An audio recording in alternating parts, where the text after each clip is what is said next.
Hello, everybody, on this lovely August Sunday afternoon. It's glorious out there, nice and warm. Welcome, Heather. Thank you for being here today. We are just talking about something that can be known as anticipatory grief, right? Right. How's your garden going? It's good. It's good.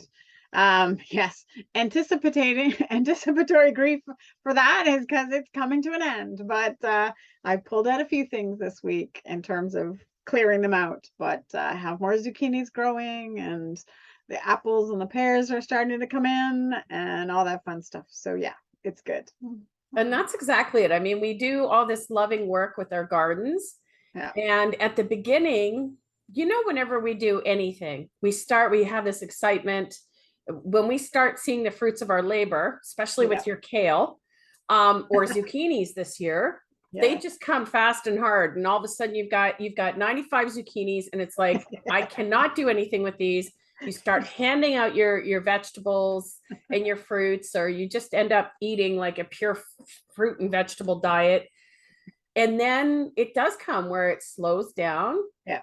And and we're talking about it in regards to a garden, but this can be in human life. Maybe we see our parents and they're slowing down, and one day you look at them and you know that there's something that they used to do easily, and now you're noticing that it takes them more Right. to do something. And that can give us a melancholy, almost like a sadness. Yet I think that's also a gift, right? Because then we do appreciate the zucchinis that we're getting. Right. And we're going, Yeah. I want to be able to use everything that I'm growing. I want to be able to preserve this season in a positive way, even when Right. it comes to maybe our parents slowing down or our kids speeding up, looking for more independence. So this is really what anticipatory or pre-grief is known as.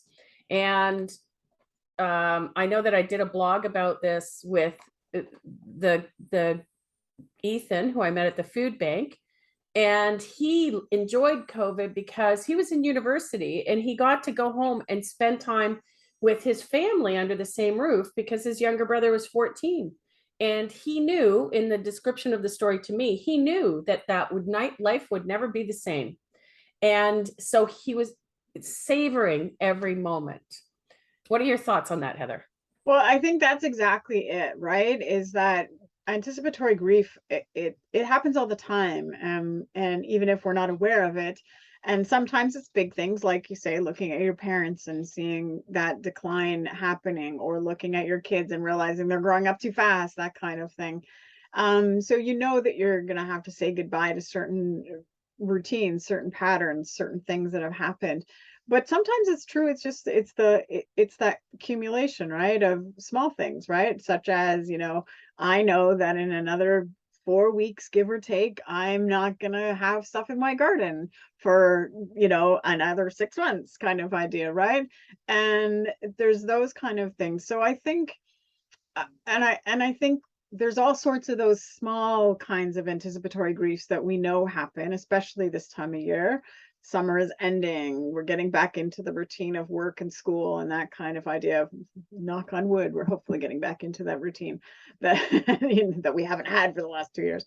But I think part of the thing with anticipatory grief is, as you say, it is a gift, but we have to be careful not to get caught up in the sadness of it. Because I mean, not to ignore the sadness of it, we want to acknowledge it, but not to get caught up in it, and to take that as that ability to live in the moment, right? And to cherish that moment even more, rather than get caught up in the anticipatory side of it, and thinking about, oh my gosh, this is going to happen, this is going to end, this is going to stop, and you take yourself out of the moment. And I think that's one of the key things for me with anticipatory grief, is not to get wrapped up in the what's going to happen, because we know it'll happen. We may not know when, but we know it's going to happen. and not to get wrapped up in that, but to get wrapped up in the, okay, this is going to happen. So what do I need to do now to relish that moment? Even as something simple as, yes, my garden is going to be gone in 4 weeks. What do I need to do now? Now I just need to go out and enjoy it. I need to go out and, enjoy even taking out the plants that are finished for the season. Just enjoy being in the dirt and getting the dirt ready for next spring and that kind of stuff. I need to enjoy those moments rather than dwell on the fact that it's going to be gone in a month, right? And I think that's the hard part with anticipatory grief, is that you can find yourself focusing on the end that is eventually going to come rather than focusing on what does that give me for right now. Exactly, exactly. And I met this guy on a plane once, and when I lived in Cayman and in the Bahamas, more so in Cayman, because Cayman was 80 to 100 degrees, sunny or rainy. And although there's certain plants that would have a differing kind of foliage, for the most part, it was the same all the time. And I talked about why I loved having the 4 seasons. Mm, And that's because we are also, when it comes to change, like if you look at the difference between schools out, parents yeah. are going, because they have to, find something for those children to do for the next. But for us as kids, we would like, oh yeah, we could go investigate ravines, or at least that was when we were kids. Whereas when it comes to school going back in, that's really a time of new beginnings. Even though we were just briefly talking about it, we have New Year's in January. That's a new calendar year, but this is really the new year. Yeah. And so it's really interesting that, first of all, the great thing that you said was not to be able to get wrapped up in it, but to be able to, paraphrasing, to appreciate the moments that we have right now. Yeah. And I think that that's one thing that comes with age, but you can see like children get really anxious, right? Anxiety is about forward thinking and not being able to control it, instead of saying, well, what are the clothes I'm going to wear on the first day of school? And, okay, well, I may not have any friends, but who knows who I'm going to meet, and, that kind of stuff. But it's like, the one thing he said, this man on the plane, was that the anticipating, you're able to embrace the different seasons. So now our gardens are going, our leaves are starting to turn orange, red. And that again in itself has its own beauty. Fall has its own beauty, the crispness, the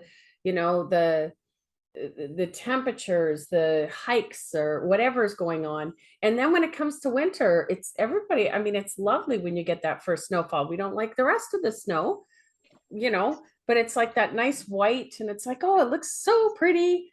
And then again, so it's the cyclical part of it that I found, and I think this is again a good appreciation. When I was living in the islands and it was just sunny or rainy, I didn't find that there was an excitement of seasons as much. Like I didn't find, because there was nothing that indicated that something's changing. And so in the part that you were talking about, we want to be able to acknowledge that, yeah, our garden, thank you, Mother Earth, for giving us all this plentiful bounty, all that kind of stuff. You want to be able to appreciate that. But so you want to get the fine balance where it's like, okay, how is it that I am choosing to live because of these changes? These are the big ones, as you said, but say you're anticipating retirement and it's like, oh, I don't know, I'm not, or if we're not doing lunches, how am I going to have a social, Right. what's my social calendar looking like if I'm not having? So part of this is really anticipating what you may have as grief whenever we know that we have these upcoming changes. What are your thoughts on that? Yeah. I think that's exactly it, right? It's the knowing, because we have that benefit of knowing, right? If we're looking at anticipatory grief, I mean, when you're looking at grief from a sudden loss, or an unexpected loss, it's something you have to move through, but it's something that comes out of nowhere, right? with anticipatory grief, at least we have the ability to know something is coming, right? And it might be a great thing. You know, that person who's looking at retiring might be thrilled that they're retiring and that they're getting to do all the things that they wanted to do that they couldn't do before with the job. But there is also the grief of the job, right? Of leaving that job. And although it might be a fabulous thing, there's still a moment to acknowledge that, right? And I think that that is what it is. It gives you that ability to look at those moments. And you had the phrase there a few minutes ago of the beauty of the moment, right? What is the beauty of that moment for you?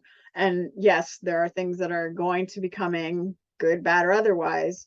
And good, bad, or otherwise, it's going to cause some kind of grief, as we talk about, right? The end of change in a pattern, a familiar pattern of behavior, right? So whether that's a good or bad thing, it still is something that you're going to grieve, but it gives you that ability to look at the moment, the now, and what is that? Yes, it's going to come, but what does that afford me right now that I can be grateful for, that I can be thankful for, that I can appreciate more, that I can take those moments, right? That kind of thing, right?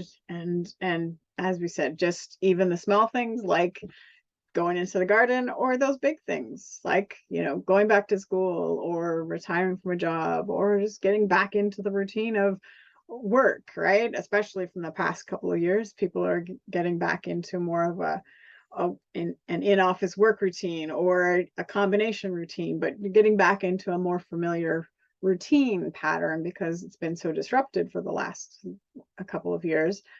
But it means that your old routines are disappearing, right? And as we said, September tends to be kind of a new year for most of us, and we tend to kind of fall into that pattern of starting things again in September. And I think that's what it gives you. It gives you that ability to look at that and say, what is it that right now I can be grateful for, even though I'm going to lose that in another couple of weeks when I start school, or in another couple of weeks when I retire, or in another few months when this happens. Even for the big stuff. I mean, anticipatory grief is obviously a big factor in terminal illness, right? And again, yes, you're going to acknowledge the fact that it's coming and that it's happening, but what does it give you that moment of being grateful for in that moment? What do you have to say and be present with that person and say, this is what I'm grateful for. This is what I'm glad that we can do this. Exactly. And I think, I mean, this brings up another point when it comes to, you know, the whole death and dying and end of life is there's a lot of times that because we can't or won't uh, acknowledge that this may be down the road. Yeah. And by having that, you can either sort of sit down and talk about the business. And by that, I mean, how do we want our end of life? How can I support you as the person that doesn't have that diagnosis? And in the cases of things like dementia and Alzheimer's, it can be really hard because you're almost grieving that relationship twice. You're grieving the person who has had a noticeable cognitive change.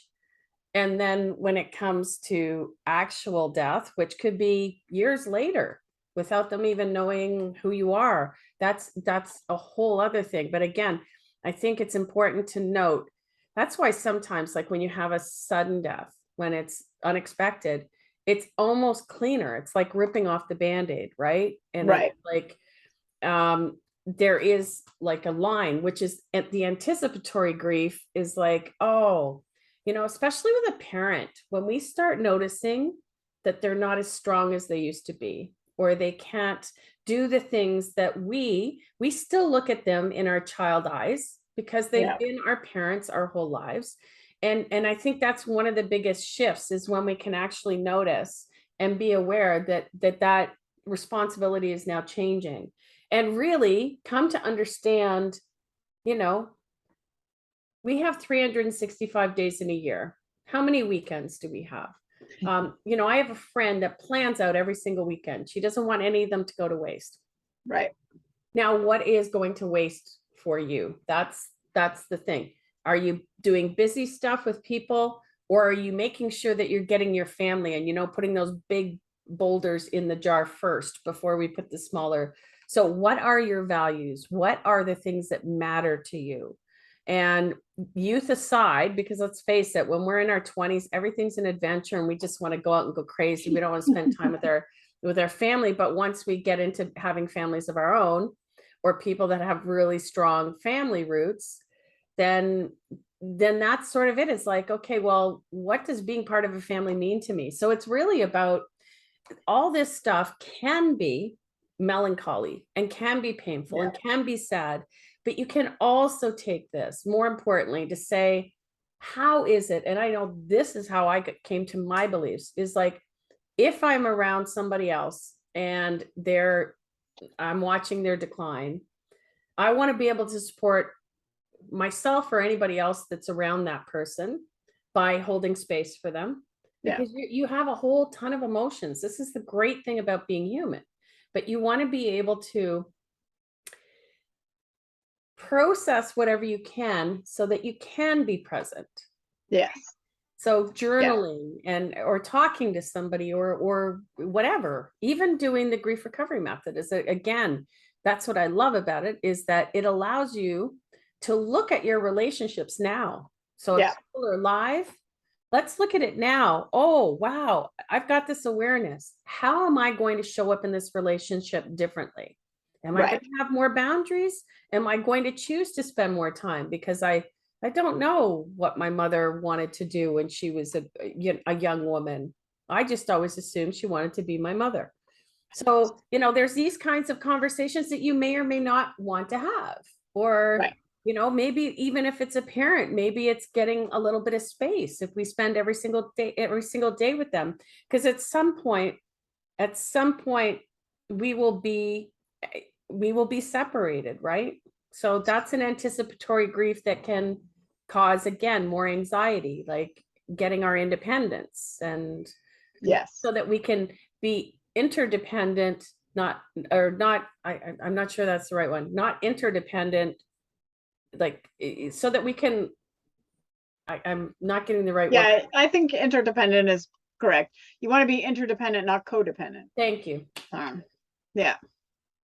So that you can be independent but interdependent. So but not codependent. So yeah. Exactly. No, and yes, I think that is the benefit of anticipatory grief, right? You know, we start the journey to death from the moment we're born. So if you can acknowledge that in your life, then it allows you to take each moment as it comes.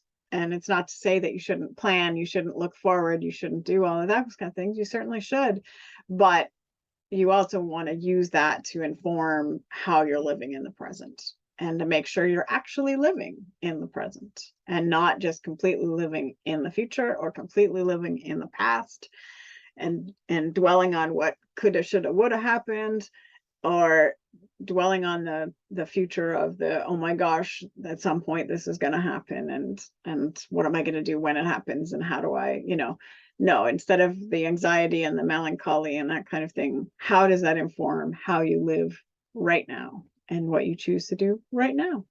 Exactly. So that's I know this is a topic, and we should definitely go into things like retirement, and maybe we'll just do one of our next shows on just job related, because there's a whole bunch of stuff there too, right? Especially with COVID.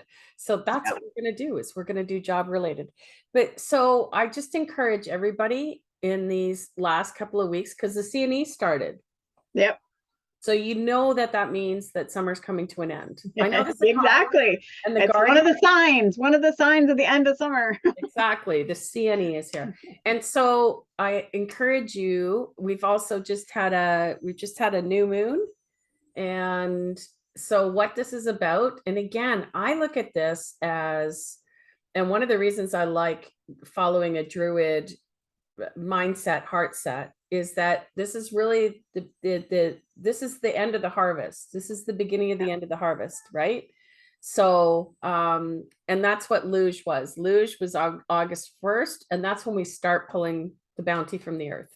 Right. And so now is just really interesting to be able to say, okay, let's look at even the last gardening season. Let's look at the last 6 months. Where have I grown? What is the stuff that I was looking at? And just to keep that cycle going. So it's not, things aren't traumatic and dramatic. It's just, okay, this was a tougher season. Yeah. Getting back to the garden analogy, maybe there was more bugs. Maybe people steal your garlic. It's okay. I'm almost over that. You know, not over, through. Oh, it's garlic. My goodness. But you know, but seriously, it's again, take a look at how this last has influenced the way that you think, and really becoming aware of those kinds of things, because I know that end of life, end of anything can be challenging emotionally. Yeah. But I guarantee you, you're more than capable, because you've done it before. You will do it again. Exactly. And once we talk about jobs and we talk about transferable skills, this is one of those transferable skills. Whatever we can own, and this includes the past. We don't want to wallow, as you said back there, but we do want to go and have a look and say, okay, is there something you want to tell me? Is there something that I need to know? And then once that's there, then it's amazing how it doesn't come back. So instead, you're living intentionally instead of ignoring signs that there's something else that wants to come out, letting your heart tell the story. Exactly. Any final thoughts, Heather?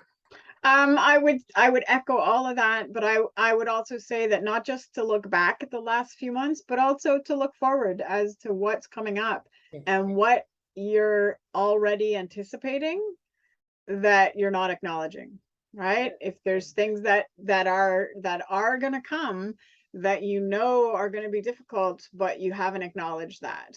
And maybe that is the start of school, or maybe that is something, maybe it's a family get together for Thanksgiving, maybe it's a Christmas vacation, whatever that is, that is something that is coming. Again, back to the anticipatory, right?